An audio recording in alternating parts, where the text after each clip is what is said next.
গভীর রাত, সিরাজগঞ্জের এক গ্রামে নতুন ভাড়া বাসায় উঠল নাফিজ আর তার মা। বাড়িটা অনেক সস্তা ছিল, তাই সবাই অবাক হয়েছিল।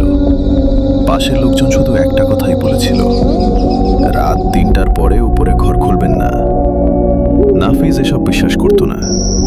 প্রথম 2 রাত শান্তিতেই কাটল, কিন্তু তৃতীয় রাতে ঠক ঠক ঠক, উপরে কেউ হাঁটছে। নাফিজ ঘড়ির দিকে তাকালো, রাত 3টা। তার মা ঘুমিয়ে আছে, কিন্তু শব্দটা ক্রমেই জোরে হচ্ছে। ধুপ ধুপ ধুপ, মনে হচ্ছে কেউ ভারী কিছু টেনে নিয়ে যাচ্ছে। হঠাৎ বিদ্যুৎ চলে গেল, পুরো বাড়ি অন্ধকার। তারপর উপরের ঘর থেকে একটা মেয়ের গলা শোনা গেল, দরজাটা খোলো। নাফিজের শরীর ঠান্ডা হয়ে গেল। সে ধীরে ধীরে সিঁড়ির দিকে এগোলো। দরজার নিচ দিয়ে কালো পানি বের হচ্ছে, আর ভেতর থেকে আঁচড়ানোর শব্দ, খর খর। তারপর আবার সেই গলা, আমি একা থাকতে ভয় পাই।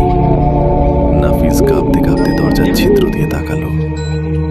ভেতরে একটা মেয়ে মাটিতে বসে আছে। তার লম্বা চুল পুরো মুখ ঢেকে রেখেছে।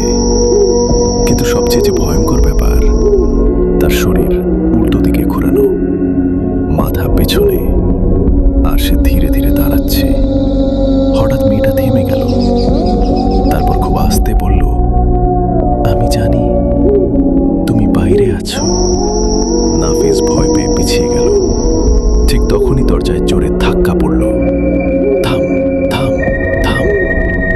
দরজা কাঁপছে। তার মা নিচ থেকে চিৎকার করে বলল, নাফিজ, উপরে কে? নাফিজ দৌড়ে নিচে নামতে গেল, কিন্তু সিঁড়ির মাঝখানে দাঁড়িয়েছে সেই মেয়েটা। এবার তার